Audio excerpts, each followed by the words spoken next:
Olá, pessoal. Boa tarde. Espero que todos estejam bem. Mais um encontro do Tiaços, nessa sexta-feira, dia 11 de março. E hoje nós vamos ter a imensa alegria de receber uma convidada muito especial, Marta Tibaldi. Marta, um prazer te receber. Vou fazer a apresentação formal e depois te apresentar também de um outro modo. Vamos lá.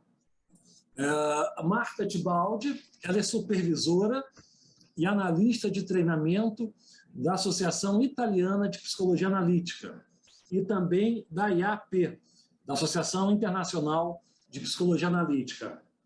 Ela é liaison em Hong Kong, no Instituto de Psicologia Analítica de Hong Kong, e Apply Analyst em Taipei, Taiwan. Marta também é professora de Psicologia Intercultural na Universidade de Siena.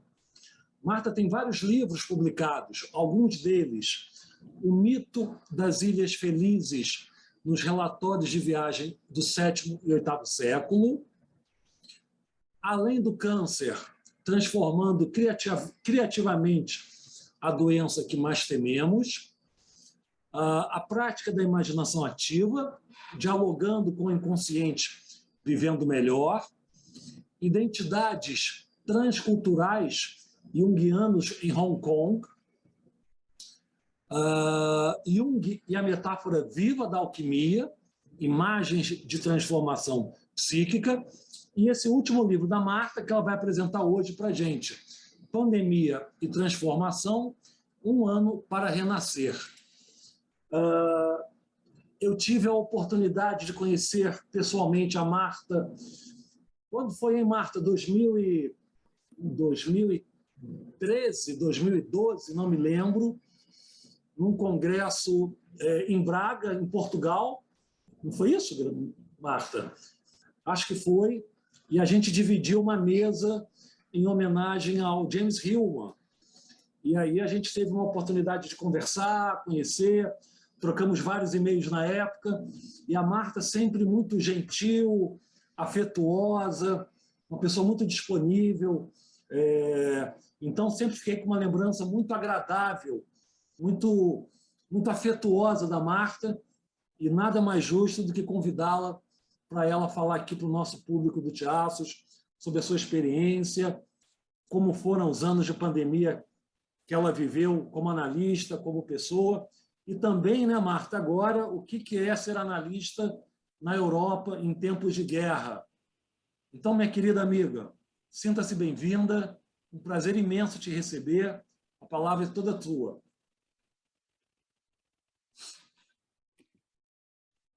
Allora, grazie Marcos per questa... Muito obrigada, Marcos, por essa apresentação tão afetuosa, que realmente me deixa muito feliz. Eu estou muito feliz de estar aqui essa tarde para apresentar, só um minutinho que não... pronto, funcionou. Para apresentar o livro Pandemia e Transformação, um ano para renascer. Um livro que eu escrevi junto com a minha colega Simona Massa Opper. Essa é a capa do nosso livro. Essa bela flor que se abre para a esperança, de qualquer modo, é aquilo que nós precisamos nesse momento. Então, eu agradeço a Marcos, seja pelo convite, mas também ao grupo Tiaços, que realmente chegou em um momento muito interessante, porque realmente me dá muito prazer falar com o livro sobre a pandemia e refletir com vocês sobre essa experiência e ver de que modo nós vivemos em países tão distantes e diferentes. Mas não apenas isso, porque nós sabemos que hoje nós estamos num cenário de guerra, para mim, uma guerra muito próxima. Então, será também uma ocasião para podermos comentar esse tipo de experiência. E eu acredito que em períodos difíceis como esses, certamente poder estar em contato, poder conversar, nos ajuda a buscar alguns modos de transformação, modos com os quais nós podemos transformar as experiências tão difíceis como foi aquela da pandemia, que na realidade ainda não terminou, e também essa da guerra. Então, são duas situações muito difíceis, seja do ponto de vista profissional que pessoal. E também devo dizer, como também lembrava Marcos, que é sempre um prazer encontrar pessoas não apenas do nosso país, da nossa cultura, porque esse encontro e essa troca intercultural é sempre uma coisa muito rica. Tive essa experiência na China, no Brasil ainda há pouco, em termos de troca profissional, então é uma ocasião muito especial para podermos trocar nossos pontos de vista. Então, eu espero que esse encontro seja para todos nós uma ocasião para comentar sobre nossas experiências pessoais e profissionais, sejam ligadas à pandemia quanto à guerra, do ponto de vista também intercultural. E eu também gostaria de contar como que nasceu esse livro e como que é a estrutura dele. O livro ele foi escrito junto com Simona Massaoper durante a primeira e a segunda fase da pandemia do Covid, que na Itália aconteceu em um ano, isto é, no período entre março de 2020 e março de 2021. Então, agora nós estamos em março de 2022, já passou mais um ano, que coincide, em termos pandêmicos, na Itália com a terceira e a quarta fase da pandemia. Então, o que nós podemos dizer? Que certamente a primeira fase foi caracterizada por um estresse agudo, que depois se transformou num estresse crônico na segunda fase. De certa forma, a gente já tinha se habituado. Tivemos experiências também psíquicas de pacientes, né, que foram diferentes. E depois nós tivemos uma fase, né, de agutização, onde nós podemos ver um movimento psicofísico que acabou se alongando no tempo.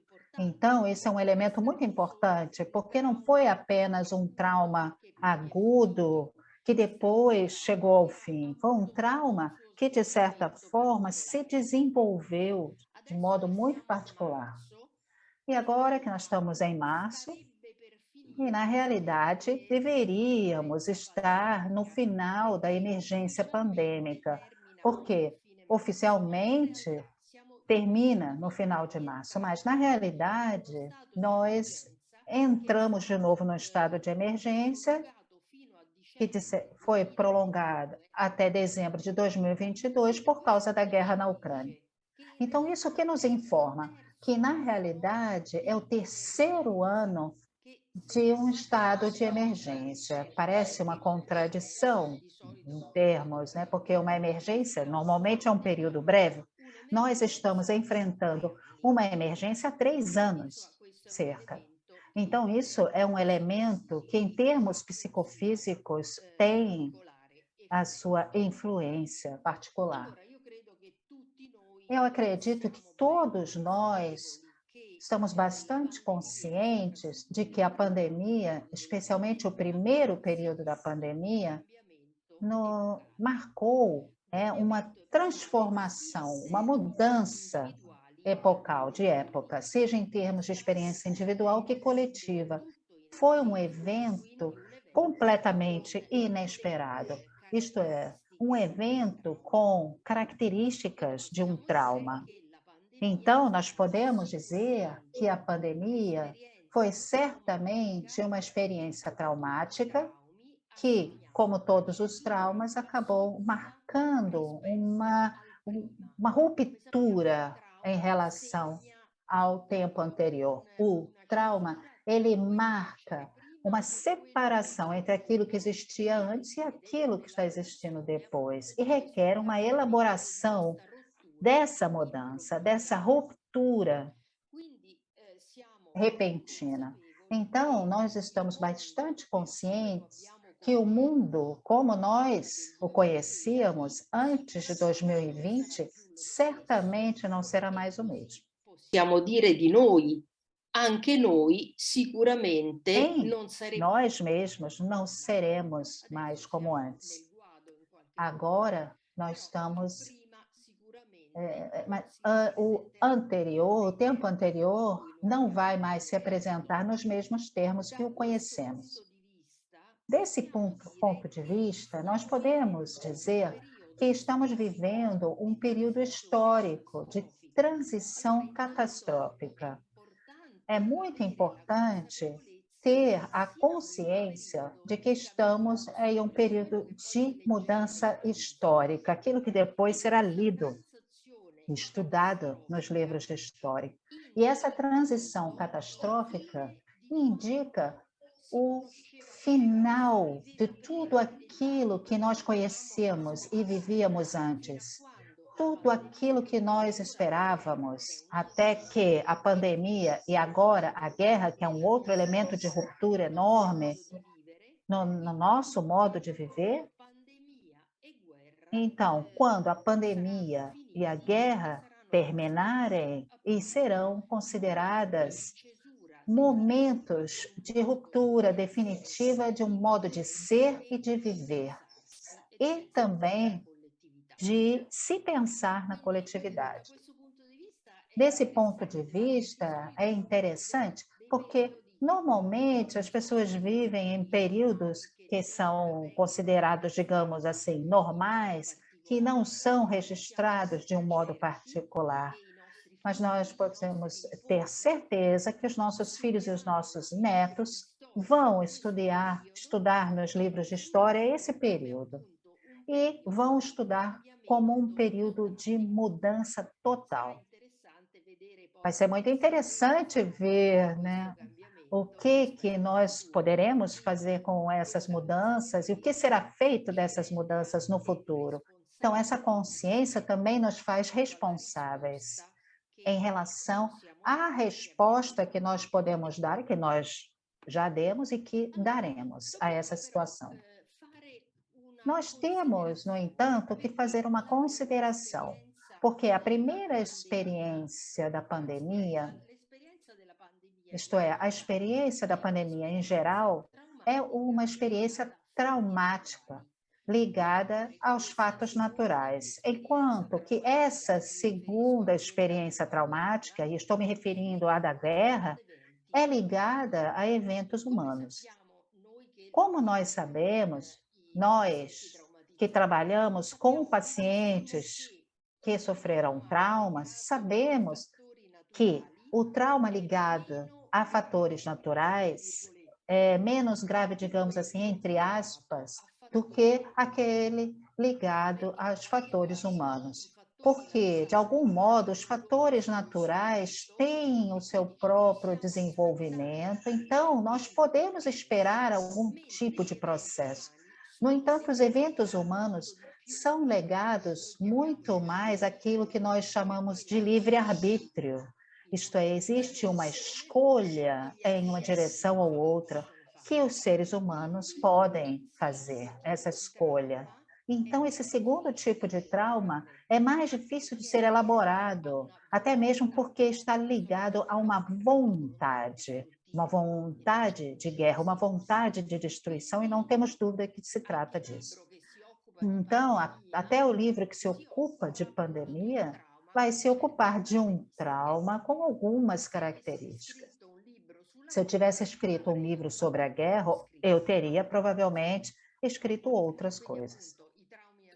Então, como nós sabemos, os traumas naturais são, assim, digamos, mais fáceis de serem elaborados do que aqueles humanos, né? Então, eu falei para vocês dessas 4 fases da pandemia na Itália. E, naturalmente, eu não sei quantas dessas fases correspondem àquelas brasileiras, Então, seria interessante confrontar essas informações. Onde vocês estão em relação à pandemia? Isto é, que forma que todo esse evento assumiu no país de vocês? Nós, por exemplo, vivemos essas 4 fases nesse período de tempo que eu já falei para vocês. Então, o ano, né, que é relatado no livro, é um ano que, obviamente, nos exigiu, como psicólogos profundos, de sermos muito atentos para observar, refletir e tomar posição em relação àquilo que estava acontecendo, utilizando os nossos instrumentos junguianos. Então, eu gostaria de contar para vocês o que foi e como foi para nós os primeiros 12 meses, que coincidem com a primeira e a segunda fases pandêmicas. Os primeiros 12 meses, nos quais fizemos pela primeira vez a experiência do lockdown completo. Isso foi realmente algo que nos atingiu imediatamente. E trabalhando justamente com os pacientes, mas também vivendo o mesmo trauma pandêmico, nós tivemos que, de certa forma, nos mover em um duplo trilho, no sentido de que imediatamente começamos a oferecer sessões gratuitas para ajudar os outros, mas, ao mesmo tempo, se tornava evidente a necessidade também para nós de encontrar modos de nos ajudar. E por isso, e isso é algo que depois eu pensei, e que também é relatado no livro, junto com as sessões que nós oferecemos gratuitamente para as pessoas em dificuldade, a IAPA também ofereceu essa possibilidade. Na minha opinião, foi organizado um espaço também, paralelamente, que eu dei o nome, né, de eu gostaria de ser paciente e agora é mais difícil. Foi uma experiência muito interessante, onde nós, analistas, podemos falar, trocar. Esse espaço foi oferecido aos psicoterapeutas não para supervisão ou intervenções, simplesmente para nos encontrarmos e falar sobre a pandemia. Então, foi uma experiência, entre outras coisas, depois nós podemos falar mais sobre isso, porque tiveram algumas características de uma experiência muito interessante. E agora vamos voltar ao livro e a sua estrutura. O livro ele foi escrito junto com a minha colega, Simona Massaope, e foi estruturado desse modo. Cada uma de nós escreveu uma parte relativa ao seu ano de pandemia e uma parte relativa a um ano para renascer. Então, no livro, vocês vão encontrar a primeira parte, falando sobre o meu ano de pandemia, o meu ano para renascer, e na segunda parte, o ano de pandemia, o ano para renascer, de Simona Massaope. Então, esses são os parágrafos da minha parte, e como vocês podem ver, é tudo muito em torno da metáfora alquímica. E depois eu vou explicar para vocês por quê. Para introduzir as minhas reflexões sobre o primeiro ano de pandemia, eu gostaria de ler um pequeno trecho, né, que nós escrevemos na premissa. Então, pandemia e transformação, um ano para renascer, é o testemunho daquilo que nós vivemos durante o ano de 2020. Um ano inesperado, difícil, muito empenhativo, que apresentou alguns desafios pessoais e profissionais de resultado incerto. Esse aqui é um trecho. Foram meses muito longos, nos quais nós tivemos que contar com a nossa capacidade reflexiva para nos orientar em um trauma global, que estava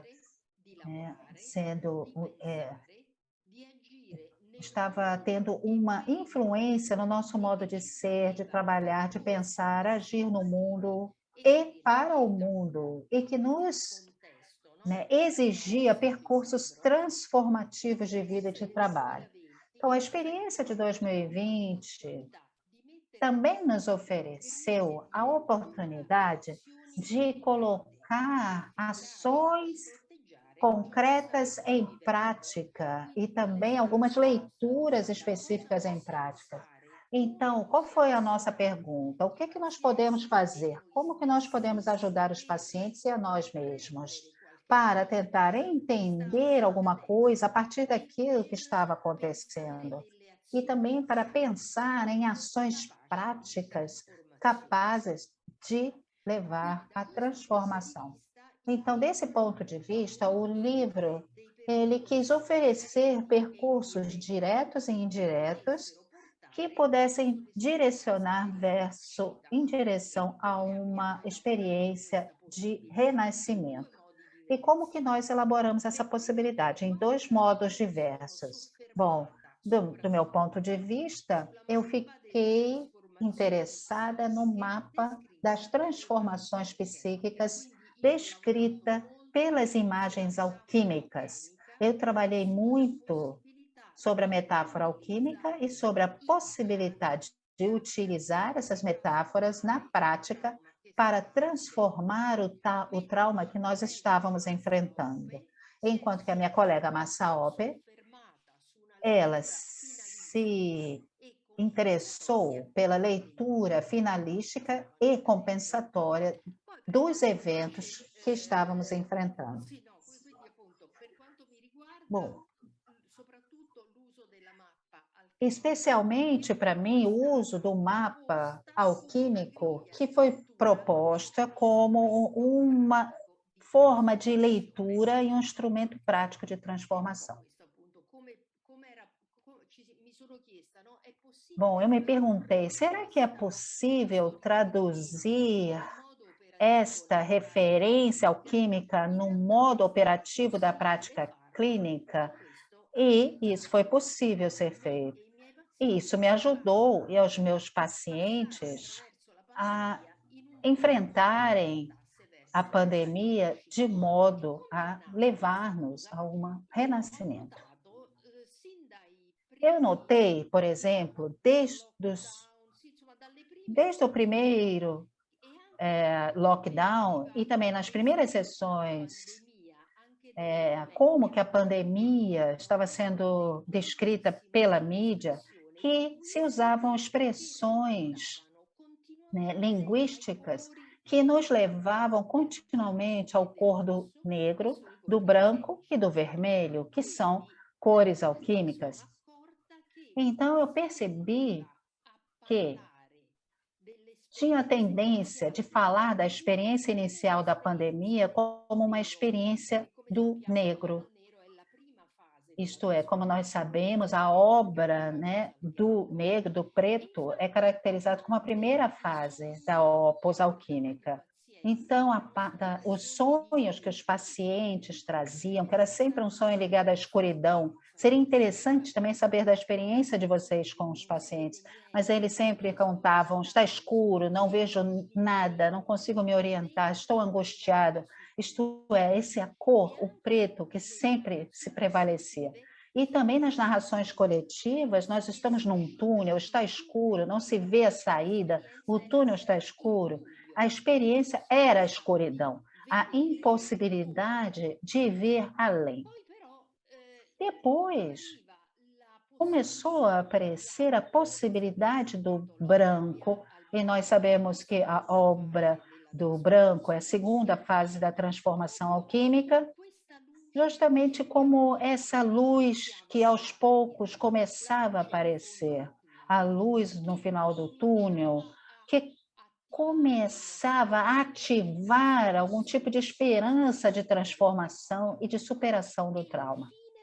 E no final, especialmente na primeira fase do lockdown completo, nós chegamos ao ponto e nós percebemos que o vermelho da obra alquímica era a possibilidade de ver e viver a matéria vivente, a natureza, num modo completamente diferente daquele com o qual normalmente nós vivíamos.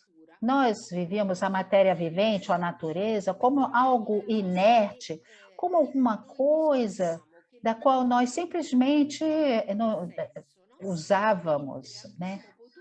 E aí nós podemos ver justamente aquilo que os alquimistas chamam de o espírito de vida, que se revivia diante dos nossos olhos. Não sei se vocês tiveram algum modo de ver as imagens de Roma, mas para a gente nos mostraram, por exemplo, Piazza Navona, uma famosa praça romana, com a grama que crescia, com os animais que ficavam passeando pela cidade e que tomavam banho na Piazza de Espanha, ou na Fontana, e também a água do mar, limpa, a água muito mais transparente, azul, de certa forma. Então, nós tomamos consciência de como a natureza estivesse retomando o seu espaço e manifestando plenamente o seu espírito. Então, traduzido em termos psicológicos, nós podemos observar na fase da Negredo a situação inicial traumática. Nós podemos ver o tempo intermediário da suspensão da vida, isto é, onde nós assumimos uma consciência do contraste e da conflitualidade, que é a albedo, isto é, tomar consciência, e a possível superação da crise, que em termos psíquicos significa, de certa forma, conseguir estabelecer uma estabilidade psíquica profunda que nasce do reconhecimento e da integração dos princípios opostos psíquicos e dos princípios vitais que a alma e nós mesmos temos quando no mundo, né? Então, aqui nós vamos contar o nosso percurso. O que nós fizemos com essa tomada de consciência para poder transformar o trauma agudo e crônico da pandemia em um percurso de renascimento e em uma nova ideia de futuro. E a ideia de futuro que surge ali no livro é aquela de um mundo caracterizado por uma mudança de paradigma, onde o abuso de poder, a desigualdade, a violência sejam considerados desvalores. Um mundo que possa reconhecer a fragilidade humana e a necessidade de cura, e que possa ir além do individualismo narcisista e das relações instrumentais que caracterizam o homo econômicos, né, em direção a narrações vitais compartilhadas e um sentimento de segurança recíproco que possamos realizar não apenas na sala de terapia, mas também no mundo. Agora, na guerra, nós estamos em uma situação oposta, no entanto, né? Esses são os nossos resultados, né? Então, tudo isso serviu para dar forma também para dar a palavra para uma experiência de renascimento, que, na minha opinião, foi muito fundamentada na minha identidade de mulher. E vamos agora para essa parte, que é um ano para renascer, que é subdividido entre um ano, novo modo de ser e como ser mulher. O novo modo de ser trata do tema alquímico da ressacralização da natureza do mundo, isto é, na relação com o nosso corpo, não apenas a experiência da matéria viva muda de acordo se somos homem ou mulher. E depois a possibilidade de aprender a pensar de forma diferente, escutando aquela positividade originária do ser, né? Isto é, quando é o si mesmo que fala. Então, talvez agora a gente possa passar, isto é, pensar um mundo que tenha uma relação diferente, que seja fundamentada sobre valores diferentes, para promover uma mudança de paradigma. E no capítulo Existir como Mulher, fala da identidade de nós mulheres e da consciência, da diferença. Então, aquilo que eu posso dizer é que eu, como mulher, depois de todo esse percurso, eu sinto realmente a necessidade de poder oferecer uma contribuição de transformação para aquilo que estamos vivendo em termos pessoais, profissionais e culturais. Então, a sensação própria da importância de uma mudança de paradigma da qual as mulheres podem ser portadoras. Eu acredito que a guerra nos faz refletir ainda mais sobre isso. Eu não sei se vocês viram, mas é uma guerra entre homens. Não se vê uma mulher nem mesmo ali a segurar uma lanterna, né? Para aqueles que estão ali decidindo o destino do mundo. Então, eu acredito que o papel da mulher seja fundamental para que a gente possa dar uma perspectiva diferente, que nasce também da nossa diferença. Então, considerando que o livro foi escrito entre março de 2020 e março de 2021, e passou agora também um outro ano, então, obviamente, foi necessário escrever algo mais se comparado com aquilo que nós escrevemos. E o que nós teríamos que escrever hoje, nós teríamos que escrever à luz da guerra. E qual seria o tema sobre o qual trabalhar hoje? Obviamente, aquele da destrutividade e dos males humanos, compreendida em termos junguianos como o conhecimento da sombra individual e da sombra coletiva. Nós não estamos mais diante de um trauma, mas estamos diante de um confronto com o tema da destrutividade e do mal. Certamente, a guerra na Ucrânia nos faz tocar com a mão essa emersão do mal humano e aquilo que Jung define como a surpreendente ignorância da sombra. Isto é, quanto de verdadeiro quanto que é verdade que nós ignoramos o poder da sombra, não apenas da sombra individual, mas também da sombra coletiva e do mal absoluto. Então, o que Jung nos ensina? Ele diz que em qualquer circunstância extraordinária, cada circunstância extraordinária faz emergir tanto a bondade quanto a maldade do homem. E nós vivemos duas circunstâncias extraordinárias. Nós podemos nos perguntar, mas essa guerra poderia, apenas do ponto de vista psíquico, poderia ser também constelada na sua intensidade da emissão do mal provocado pela pandemia? Não sabemos, mas certamente nós temos que nos confrontar com a maldade humana. Então, aqui tem a pergunta que Jung se colocou e que eu gostaria de colocar para vocês. Como que eu posso conviver com esta sombra? Qual comportamento é exigido para poder viver apesar da presença do mal? E Jung responde, para encontrar respostas válidas para essa pergunta, é preciso se abrir a uma completa renovação espiritual, que não pode vir a partir de um outro, mas que cada um deve obter com as suas próprias forças. Então, vejam que nós também nos ligamos de novo ao tema alquímico da ressacralização do mundo, isto é, de um olhar diferente, de uma relação diferente entre nós, né, e, digamos assim, a habilidade.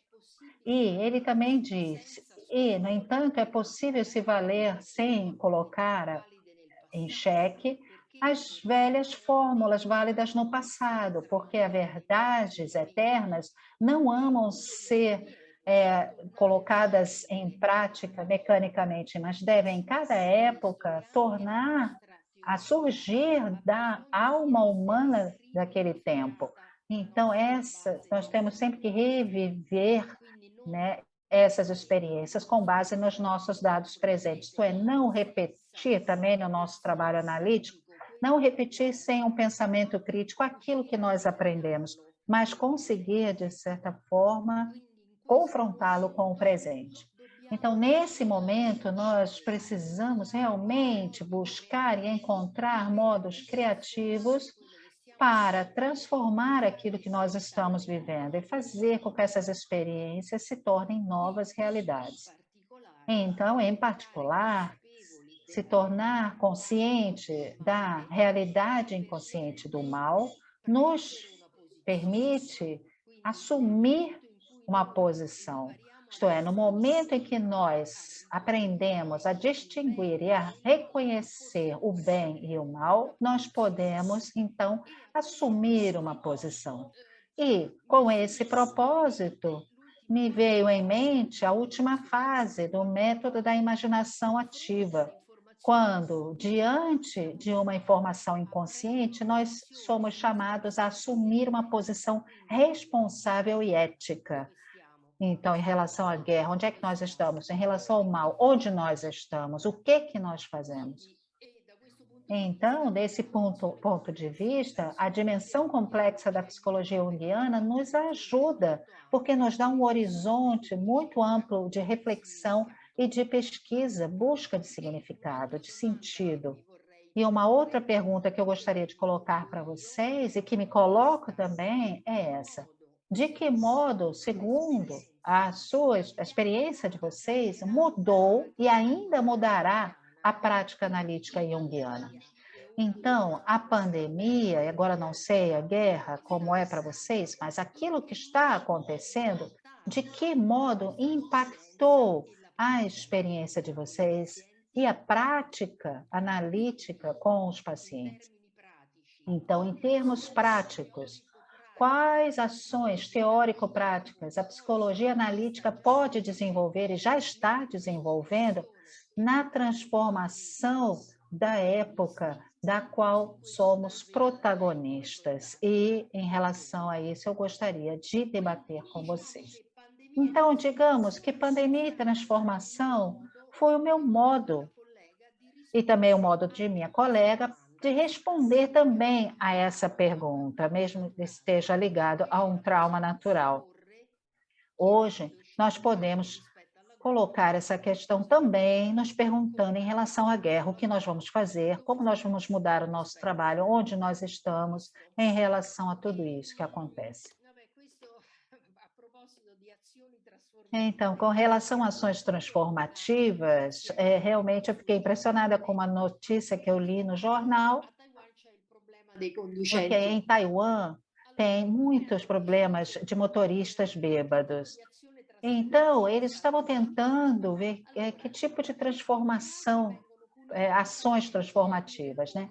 Então, o que eles fizeram? Eles começaram a fazer com que esses motoristas começassem a fazer a limpeza, né, das câmeras funerais. Então, ele diz que se espera que os indivíduos que façam esse trabalho socialmente útil possam experimentar a fragilidade da vida, sintam a dor dos familiares e aprendam a respeitar a própria vida e a vida do outro. Então, eu acredito que o nosso trabalho seja muito ligado também a isso, a essa tomada de consciência da fragilidade, da dor, do respeito pela vida. Então, também do conhecimento do bem e do mal e da possibilidade de escolha, e de escolher uma direção de modo consciente. Então, eu diria que com isso eu termino a minha apresentação e eu espero que agora a gente possa abrir para o debate. Muito obrigada pela atenção. Obrigado, Marta. Prazer te ouvir. Prego. E desejoso de poder ler. Sono stata nei tempi. Fiquei dentro do tempo, né, Marcos? Tá ótimo, tá ótimo. Bom, vamos abrir para a conversa, né, para a discussão, para uma troca. Acho que tem várias questões que a Marta trouxe que nos tocam de maneira muito particular na realidade brasileira. Queria começar a conversa, Marta, inevitável, quando você traz essa realidade da pandemia na Itália, a gente fazer referência ao que ainda estamos a viver no Brasil. Eu fiquei pensando o seguinte, me corrige se eu tiver te entendido errado, se a pandemia ela também pode se oferecer como uma possibilidade de renovação e transformação a partir de um compromisso ético com aquilo que se colocou diante de nós, né? Acho que você termina bem essa ideia, você finaliza bem. Queria te trazer um pouco como eu vejo no Brasil para te escutar. Aqui no Brasil, nós temos 650 mil mortos. E me parece que a gente passou do trauma, da experiência traumática, para a banalização. Quer dizer, me parece, aí eu queria até ouvir um pouco depois o grupo, que nós, no Brasil, produzimos duas saídas. Ou a banalização da morte, a banalização do que aconteceu.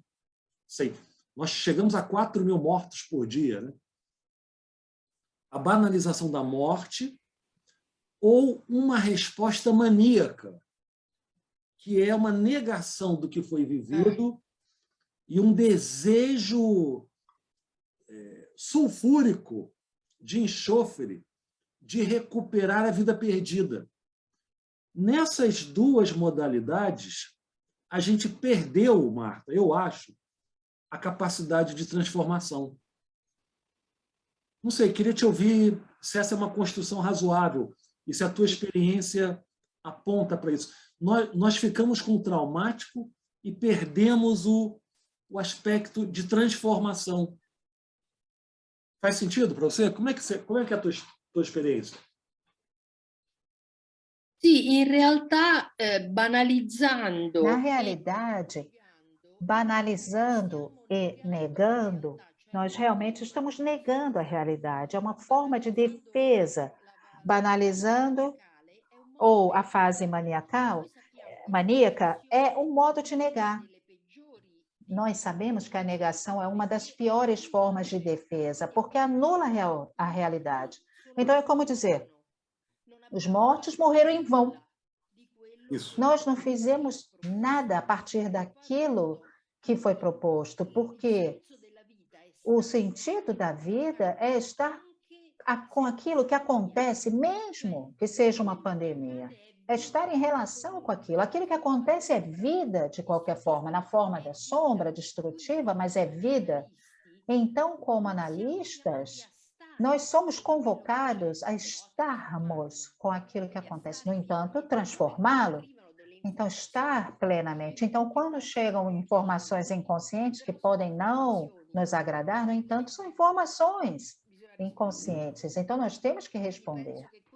Então, eu acredito que essas duas formas, banalização e o maniacal, são, de certa forma, modos de negação, que nós também vivemos, hein? Nós também vivemos aqui.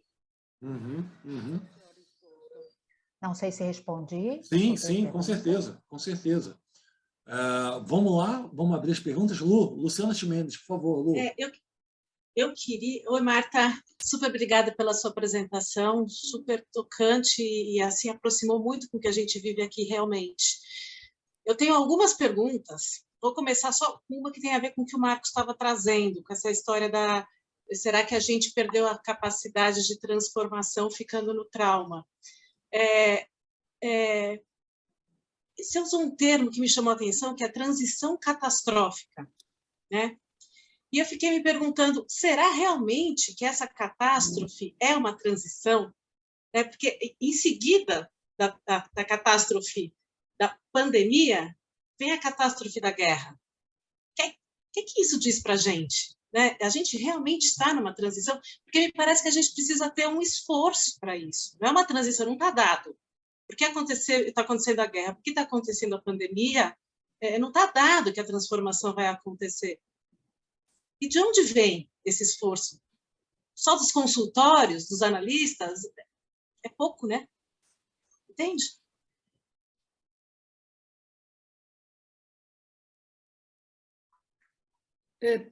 Che sia poco cosa? Che sia poco cosa? Que seja pouco o quê, Luciana? Você falou, pensa. Essa transformação fique nos consultórios, precisa sair dos consultórios a transformação. A gente faz a transformação com os nossos pacientes que vêm buscar a transformação que vem significar. Ah, sì, sì, sì. Sì, sì. Allora, sicuramente... Sim, sim. Certamente, nós temos que nos lembrar aquilo que Jung disse, que, segundo ele, a mudança acontece porque cada indivíduo pode mudar. Cada pequeno indivíduo fará, então, uma mudança maior. Então, a pergunta que eu me faço é, de que modo, como analista, nós podemos tentar ter uma ação transformadora no mundo externo? Eu me sinto realmente muito insatisfeita em ficar apenas na sala de análise. Por isso que eu escrevi o livro, né? Eu acredito que uma pergunta possa ser justamente em que modo a nossa consciência pode se tornar também uma ação externa. E é por isso que eu trouxe o exemplo de Taiwan, porque é um exemplo muito significativo, que ações transformadoras nós podemos empreender. Aquela é uma ação transformadora, porque você se coloca diretamente em contato com o sentido da vida e da morte. Então, na minha opinião, do ponto de vista estritamente psicológico, talvez a gente precise, aos poucos, criar uma dimensão mais extrovertida da psicologia analítica. Menos somente na sala, mas também mais extrovertida. Espero ter respondido. Posso emendar uma outra pergunta já, Marcos? Deixa eu emendar na tua carona, depois você volta, pode ser? Indo no vácuo da Lu, Marta. Então, isso me lembra muito a crítica do Hillman e do Samuels, né? No sentido de ambos trazerem a política de novo para o campo da psicologia. E aí eu te pergunto, a ideia é uma pergunta, tá? Como fazer com que a consciência psicológica possa se transformar num ato político, sem separar muito política e psicologia, mas a consciência psicológica produzindo, como em Taiwan, um ato político.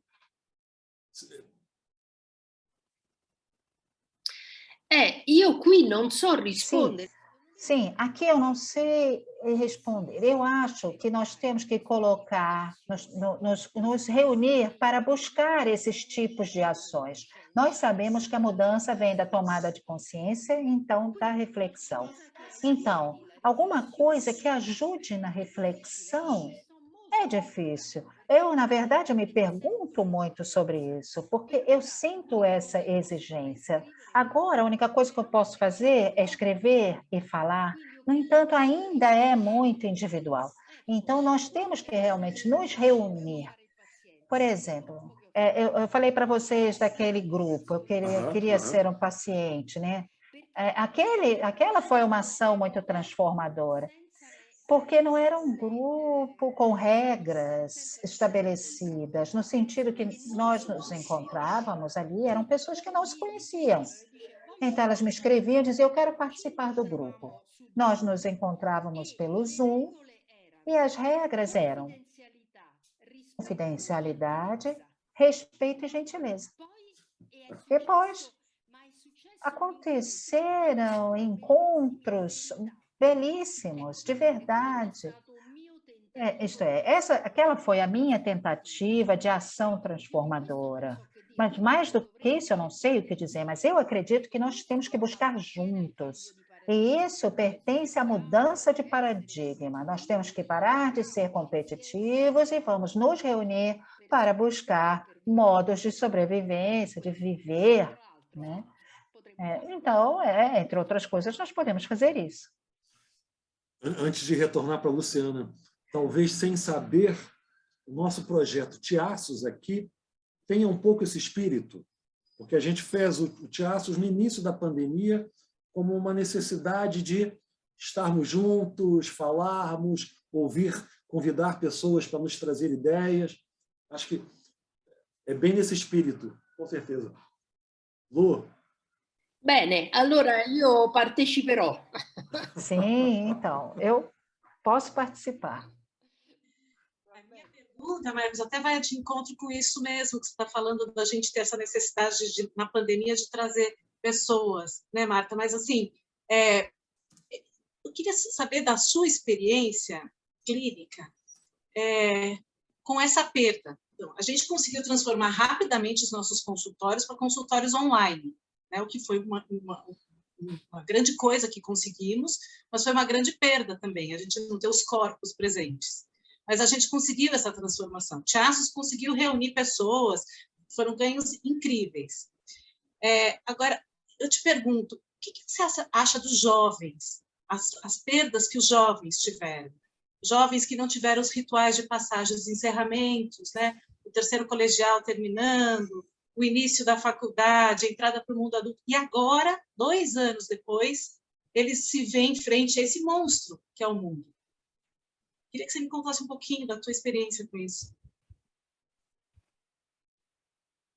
Sì, allora io credo che i giovani... Bom, eu acredito que os jovens foram ignorados de um modo muito realmente terrível. Eles foram abandonados. Aqui as patologias aumentaram muito, os jovens tiveram reações, ideações, né, suicidas, tem muito mais pacientes, muito mais internações que antes. Então, eu acho que a coletividade não deu uma resposta às suas necessidades, como não respondeu ao futuro do país. E isso é realmente uma culpa, nós temos que assumir essa culpa.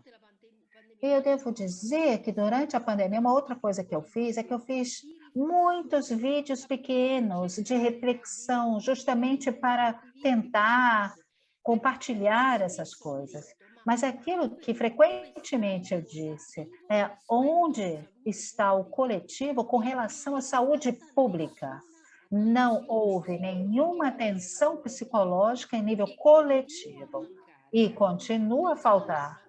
Então, essa é uma coisa que, por exemplo, nós possamos afirmar, falta uma atenção à saúde pública. Isto é, com danos que são assustadores. Nós podemos pensar em alguma coisa? Talvez sim. Nós temos que pensar, temos que nos reunir, unir forças e pensar em alguma coisa e propor. Perfeito.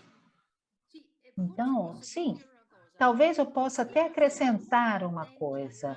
Nós temos que ficar temos atentos aos lados de algumas coisas que não estão funcionando, mas temos que colocar energia nas perspectivas, nos recursos, sustentar os recursos. Nós podemos dizer, os jovens são responsáveis porque estão tentando viver a vida. Vamos ver o que eles estão buscando, em que direção eles estão indo. Quer dizer, nós temos realmente que mudar a mentalidade, né? Trabalhar com os recursos. Obrigado, Lu. Marta. Obrigada, Marta. Temos uma pergunta da Mary Jane, eu vou ler para você, tá? Eu gostaria que a Marta falasse mais sobre a ação dos taxistas em Taiwan. Quem teve a ideia?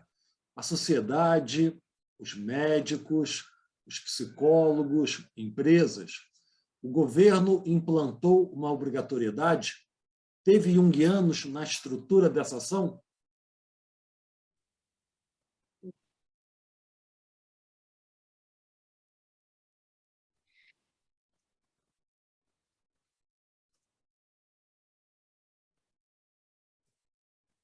No, allora, questo è stato deciso dal governo. Isso foi decidido pelo governo. Então, nós temos que nos lembrar que a cultura chinesa é uma cultura coletiva. O sentido, o senso de identidade nasce do grupo, do coletivo. Então, eles são muito mais sensíveis do que a gente às ações sociais. Então, foi o governo, digamos assim, do distrito de Kaohsiung que decidiu, né, estabelecer essa ação. Então, na verdade, eles tiveram essa possibilidade estabelecida a nível do governo. Os analistas, lá é o contrário em relação a nós. Eles descobrem, né, alguns interesses individuais que nascem a partir do coletivo. Nós temos que chegar a uma ação externa, não é? Social, partindo da uma ação individual. E ali foi uma ação realmente educativa do coletivo, do governo, que assumiram as pessoas que governavam. E isso também, né? Uma ação educativa. Aqui falta, tem apenas a escola, que na verdade não funciona, isto é, falta a ação educativa do governo. Não sei se respondi. Tudo bem, Mary? Ok. Vou chamar uma amiga minha peruana. Pati Riera. Isa, ela vai falar em espanhol. Será que você consegue traduzir para a gente? Quer tentar, Pati, fazer a tua pergunta?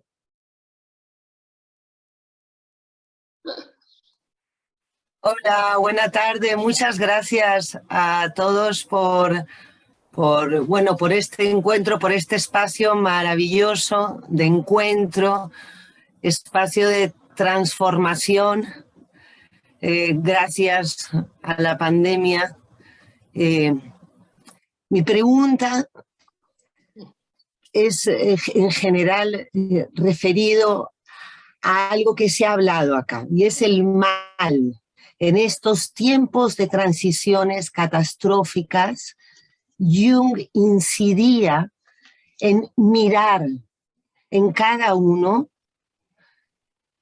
la maldad, la sombra, la ibris, como una tarea individual. Y Hillman, recuerdo, no me acuerdo en cuál de sus libros, trae el ejemplo de Jesús cuando va al templo a los 12 años y dice, tú no eres mi madre, a la Virgen cuando vuelve, porque en ese momento su madre era otra, su reconciliación o su movimiento era mucho más ecologista, mucho más hacia afuera, mucho más hacia lo humano. ¿Hacia dónde estamos yendo ahora? Nos sentíamos víctimas en la pandemia, algunos. Siamo vittime della pandemia. Possiamo sentire? Nos muestra nuestra cualidad destructiva y no solo de víctimas. ¿Hacia dónde estamos yendo, Marta? Muchas gracias.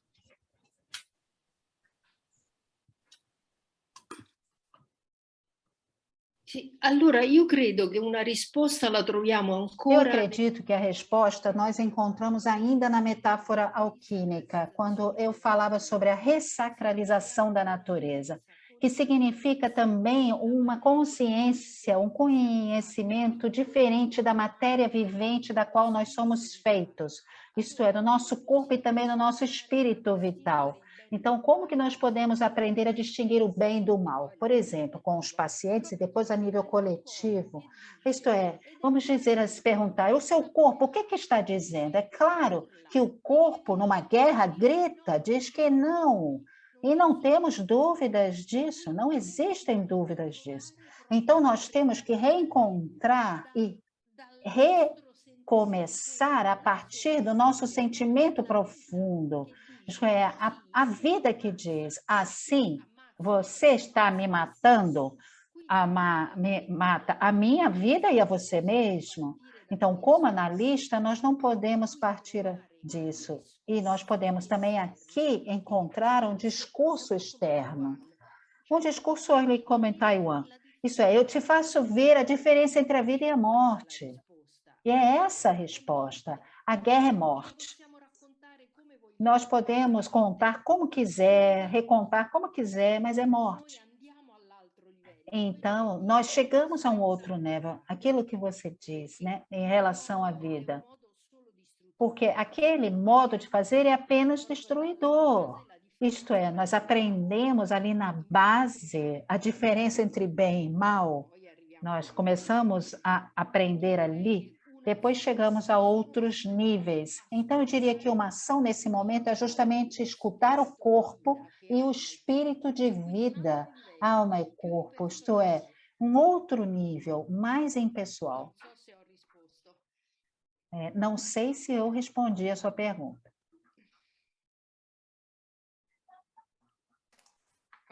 Claro que sí, muchísimas gracias, muchas gracias. Además, con respuesta con esperanza, además. Muchas gracias.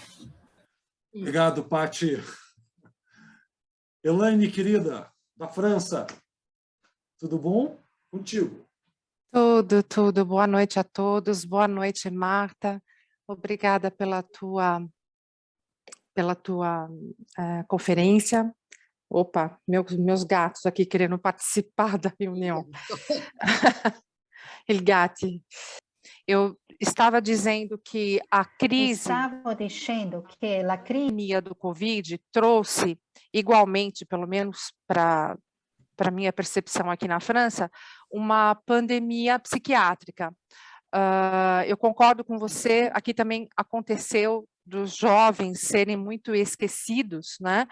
E eles ainda estão sofrendo muito com isso, né? Porque assim como a Luciana disse, os ritos de passagem foram interrompidos, muitos não tiveram condição presencialmente de ir à faculdade ou ir à escola, pouco apoio das famílias, tem muitos estrangeiros que vêm estudar aqui, e além deles ficarem sem casa, sem universidade, sem contato social, muitos deles se desequilibraram bastante, né? E isso ainda está ocorrendo. E isso tudo me fez pensar na importância do acolhimento, não só do acolhimento e reconhecimento do sofrimento, mas num tipo de atitude coletiva, né, em relação ao arquétipo do feminino. E eu gostaria de fazer uma pergunta muito específica, que é a seguinte: como é que você percebe a necessidade do retorno desse feminino na nossa clínica, né? E se durante a pandemia você percebeu na prática clínica dos teus colegas aí na Itália um reconhecimento dessa necessidade e uma mudança de postura em relação ao resgate do feminino nas relações sociais? Sì, allora io credo che questa... Sim. Então, eu acredito que esse aspecto ligado ao feminino seja realmente o tomar cuidado de si. Femminile, cioè è una O tomar cuidado de si, tomar cuidado do outro é um aspecto feminino, é um modo de relação que é igualitária e recíproca. Então, é um modo diferente. Sono a tua disposizione, cioè che poi in senso, non so se la parola rende, è la compassione umana, è la pietas, no? Come dire, ci riconosciamo tutti esseri umani. A sua fragilidade, isto é, nos reconhecemos todos como seres humanos e nesse nível nós nos conectamos, né? Eu não vi muitas mudanças nessa direção. Ao contrário, me parece, pelo menos na Itália, que depois da pandemia, depois daquele ano, a agressividade aumentou em um modo incrível. Muito agressivo. As pessoas estão todas muito nervosas e também estão muito agressivas. Então, existe uma tentativa de responder ao sentido de impotência e de fragilidade. Em vez de tomar cuidado de si e do outro, e sermos aliados para o bem comum, tem, em vez disso, um sublinhamento das relações de poder. Sou impotente, então eu tento, então, né, subjulgá-lo mais ainda para negar a minha impotência. Eu estou dando, né, uma resposta, digamos assim, estou vendo uma resposta muito ruim nesse momento, a nível coletivo, e a guerra é isso, né? Eu estou vendo isso. Mas pode ser até que isso seja um golpe, assim, né, momentâneo em relação àquilo que nós vivemos e depois talvez venha outra coisa. Eu estou ainda esperando o depois, para ver o que acontece e o que nós podemos fazer. Nós podemos dizer isso até o momento. Deixa eu só fazer mais uma pergunta. Você acha que esse encrudecimento dessa polarização pode provocar uma enantiodromia?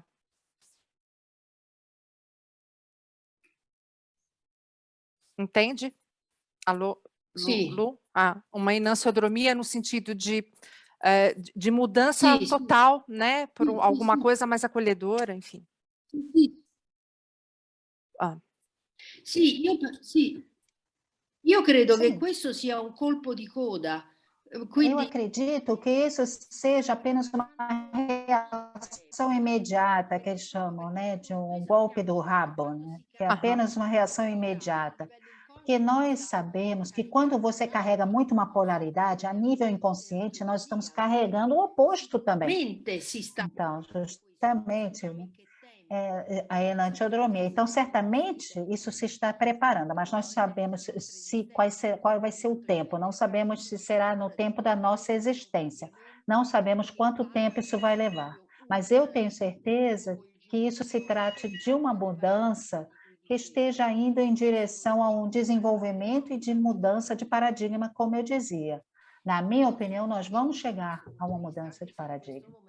Eu tenho confiança nesse ponto de vista, mesmo que nesse momento seja difícil ver esses sinais, mas eu acredito que sim, que isso esteja sendo preparado. Bom, eu não sei se vocês notaram, mas nos qui è sonhos arrivata dos pacientes, a pandemia chegou mais lentamente. A guerra, pelo menos aqui, chegou imediatamente nos sonhos. stellando l'archetipo E dell'ordine. enfrentando Evidentissimo. e diante de imagens de ordem, né, isso está muito evidente, e isso nos diz alguma coisa.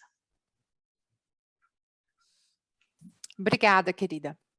Obrigado, Elaine. Marta, Prego. vou ler uma questão para você, tá? Da Tereza.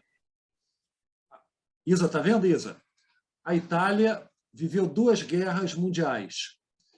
Poderia comentar um pouco sobre como essa atual guerra estaria na psique do povo italiano?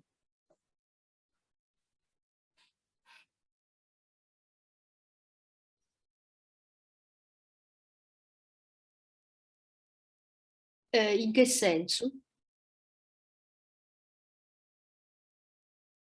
Sì.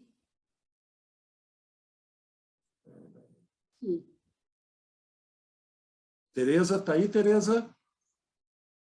Della guerra. Allora,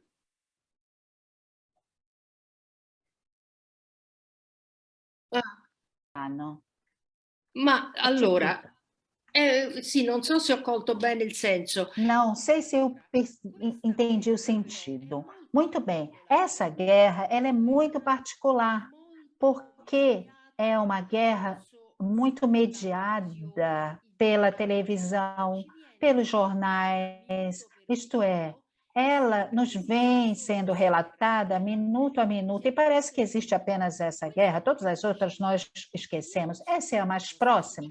Eu não sei o que está acontecendo, mas tem alguma coisa que não está muito claro em tudo isso. No sentido de que, do ponto de vista da mídia, parece que tem uma vontade de constelar totalmente essa situação. Então, tem um impacto muito forte na nossa psique, muito de terror, porque a cada vez está, nos conta o que está acontecendo, o perigo nuclear. Então, muito ativada, eu não sei como dizer. Então, na minha opinião, nós temos que fazer uma análise da comunicação. Nós estamos respondendo à comunicação de uma guerra, não à guerra em si. É muito estranha essa comunicação. Não é como as guerras de antes, é uma experiência de comunicação catastrófica. Então, realmente não saberia dizer, mas tem alguma coisa que não fecha no modo como eles estão nos relatando a guerra e como nós estamos respondendo consequentemente. Por exemplo, a fronteira da Polônia, até um mês atrás, tinha ali um fio, né, que dizia que os afegãos não podiam passar. Agora, essas fronteiras estão abertas para os ucranianos. Quer dizer, tem alguma coisa que não faz sentido? Por que essa guerra vale mais do que as outras guerras? Por que esses refugiados valem mais do que os outros da guerra do Afeganistão? Então, isso me faz pensar aquilo que aconteceu com a pandemia. Num certo ponto, né, vieram à tona os médicos heróis, tudo vai ficar bem, todos estavam entusiasmados. E depois, os médicos começaram a ser, né, agredidos, né, xingados, ameaçados, etc. Então, eu acredito que nós estamos assistindo a um modo unilateral de apresentar a realidade. Então, nós passamos de uma polaridade para outra e as pessoas ficam muito confusas. Talvez a gente possa tentar recentralizar em relação a uma comunicação sempre unilateral, isto é, que não corresponde à realidade. Tem alguma coisa que não fecha, tem alguma coisa estranha. Esperienza è un modo cattivo. Naturalmente, é isso, experiência, né? E de relatar essa experiência é um modo, né, ruim. Bastante interessante esse ponto, né? É uma guerra que a gente está acompanhando pelo WhatsApp, né? Pelo celular. Tem alguma coisa aí que também introduz uma nova dimensão difícil de ser pensada, né? Marta, queria deixar um pouco a pandemia e a guerra de lado e ir para um outro lugar.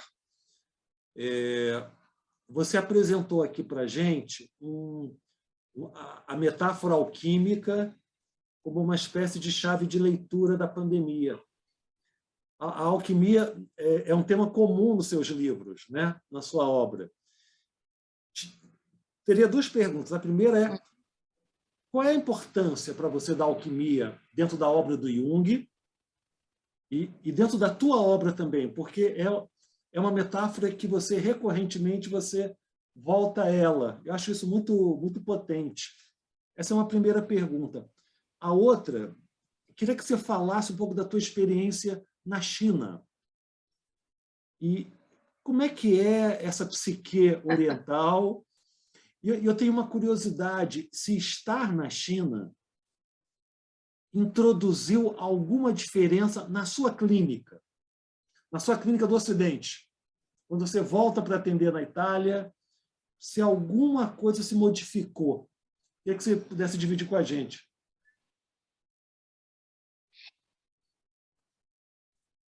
Allora, per quanto riguarda la metafora alchemica... Bom, com relação à metáfora alquímica, nós sabemos que para Jung, tem um mistério com Jung, foi o máximo da sua produção. Então, é como dizer, ali dentro tem tudo. E por que é importante? Porque essa metáfora nos informa também, mesmo nos momentos em que você está completamente confuso e no caos, você precisa se lembrar que o percurso natural se desenvolve, e se desenvolve um pouco como as estações. Nós temos outono, nós temos o inverno, outono, depois tem a primavera, ou como a noite e o dia. Tem processos naturais que, de qualquer forma, né, terão o seu percurso. Então, nós assim conseguimos ter consciência e entrar em sintonia com esta realidade, que, de novo, é a realidade da matéria vivente que nos compõe. E, na minha opinião, nesse momento, nós temos que redescobrir o espírito de vida do qual os alquimistas falam. Sentir que não existe somente o inconsciente, mas o inconsciente está na vida, a consciência de estar vivo. E estar vivo funciona em um certo modo, é aquilo, nós não podemos dizer outra coisa, é aquilo. Saber que nós temos ali realmente um obstáculo duro. E isso é muito importante também na clínica. Nós temos que definir o espaço do nosso trabalho e do trabalho da nossa vida e da nossa reflexão. Então, muito bem, a metáfora alquímica, na minha opinião, é uma ótima metáfora de vida, propriamente para viver. No que diz respeito à China, na China, nós temos uma experiência completamente diferente daquela que nós temos na Itália. É realmente belíssimo. Porque nós somos individualistas, narcisistas, somos terríveis desse ponto de vista.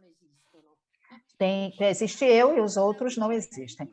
Na China, a primeira identidade é aquela coletiva. Vou dar um exemplo, um fato que me aconteceu. Eu fiz uma sessão com um médico, nós fizemos a sessão, estava tudo bem, né, lá com o médico. Durante a consulta, ele me disse, bom, agora eu vou para o hospital para me ocupar da comunidade. Isto é, ele está dizendo,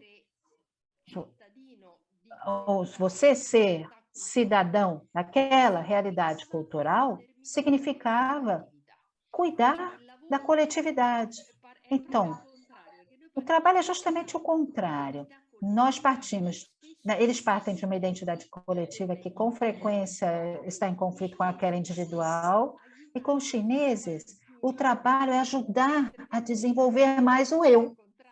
Enquanto para a gente, o trabalho é o contrário, diminuir o eu e ser um pouco mais coletivo, mais comunitários, digamos assim. Então, é justamente o oposto, mas é muito interessante. Então, por exemplo, o inconsciente, nós nos pensamos assim como o inconsciente, né? Dentro da metáfora arqueológica, o inconsciente está embaixo, eles têm o inconsciente em cima. Então, quer dizer, os símbolos são todos, né, que precisam ser revistos. Interessante, bem interessante. Una bellissima esperienza. E quando você volta para a Itália, como é que é você... Quando você volta para a Itália, como é que você ajusta as coordenadas da tua escuta? Como é que é?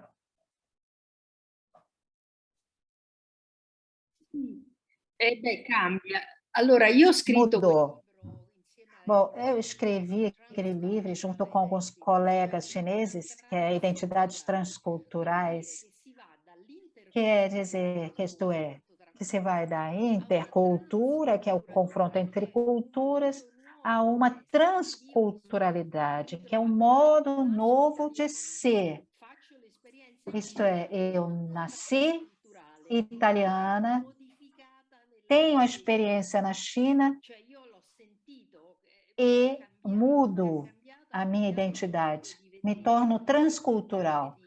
Mudou o meu modo de ver, mudou o meu modo de agir e, obviamente, também como analista. Isto é, ter uma perspectiva mais multifacetada. Eu acredito que a experiência intercultural, transcultural, seja fundamental. Porque, por exemplo, nós falamos de análise com pessoas que pertencem a outras culturas, mas uma coisa é fazer uma análise com uma pessoa estrangeira no seu país. Mas outra coisa é ser você, o estrangeiro, né, que faz a análise em um outro país. Muda completamente e tem um confronto cultural contínuo.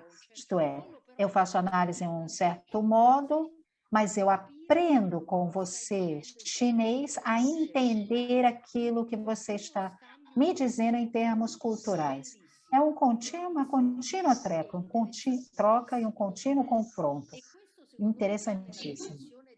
E isso, na minha opinião, vai na direção, né, de se tornar amigo, né, amigos, de nos tornarmos amigos entre nós, e não na direção do confronto. Por isso é para mim tão interessante, porque não sei onde, né, vocês estão. Marta, só uma curiosidade, e esse encontro é falado em inglês? Quer dizer, é uma italiana falando inglês e um chinês falando inglês. Tem um terceiro elemento que é a língua. É isso? Quindi non solo c'è il problema di capire a livello inconscio che Isso, cosa... não apenas tem o problema de compreender no nível inconsciente, mas também um problema linguístico. Então, nós tentamos fazer um ajuste, né, um atrito sempre existente, mas é assim, nós tentamos fazer análise. Porque ali nós temos que andar num nível profundo e, mais uma vez, muito através da contratransferência somática. Isto é, nós podemos ver ali toda essa questão do ser humano. Uma vez foi realmente magnífico, porque os pacientes chineses que não falam inglês, então, eles vêm para a sessão com intérprete. Então, eu, italiana, falava inglês. Com o chinês que não falava inglês, que era traduzido pelo intérprete que falava para mim em inglês, quer dizer. Mas nós fizemos análise, conseguimos. Foi maravilhoso. Isto é, o mundo poderia ser isso, né? Um encontro do que um confronto. Vamos fazer com que seja um encontro ao invés de um confronto. Nem toda Babel é caótica, né? Pode ser interessante, né? Pode ser uma outra fantasia, né? Mais coletiva, mais igualitária. Sì, esatto, sì, come dire, vediamo l'aspetto... Como dizer, vamos ver o aspecto criativo da Torre de Babel. Realmente aprender a ver o lado vital. Isto é, passamos da patologia para a vida. Sustentando a vida, nós realmente conseguimos mudar muitos problemas, né? Jung, num determinado momento, ele descobre exatamente quando foi. Quando tem a crise com Freud, ele muda comportamento em relação às fantasias. Ele diz, eu não sou mais, né, um conteúdo a dizer se nós estamos na patologia ou não. É como que a consciência vê, olha para as coisas. Agora, vamos mudar o olhar. Mudando esse olhar, criando um olhar vital, não mortífero. Sim, sem dúvida. Ótimo. Uhum. Belo desafio, né? Um belo desafio. Lu, quer fazer a última pergunta para a gente fechar? Eu estou super satisfeita, pode fazer você a última. Vou te agradecer, Marta. Obrigado pela tua presença. Você trouxe algo aqui hoje que me parece diferente, que é, apesar da pandemia, apesar da guerra, apesar desse cenário catastrófico, tem um sopro de esperança na tua fala, que é muito bem-vindo. É um discurso a favor da esperança, a favor da vida e a favor do encontro. Obrigado. Acho que a gente está carente de poder ouvir isso. Então, no meu nome, no nome do Tiaços, queria te agradecer por você trazer essa boa nova, esperançosa, amorosa, apostando nas forças da vida. Obrigado por você ter compartilhado conosco. Tá? Queria te agradecer. Ma sono io che ringrazio voi perché è stata per me una Eu que grande... agradeço a vocês, porque para mim foi uma grande ocasião, um prazer enorme e espero que a gente tenha mais oportunidades de conversar sobre outras coisas. Muito obrigada pelas perguntas, foram muito estimulantes, foi realmente um prazer. E vamos ver, né, nesses sinais, vamos ver o que vai nascer a partir deles. Muito obrigada, muito obrigada. Obrigado, Marta. Espero que sinta-se convidada a voltar sempre que quiser.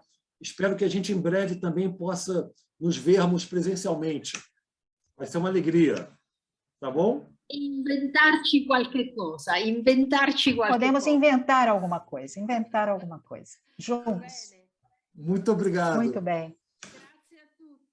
Grazie a tutti. Grazie. Ciao. Obrigada a todos. Isa, querida, Tchau. obrigado pela tradução. Botei um espanhol aí no meio para saber se você estava esperta.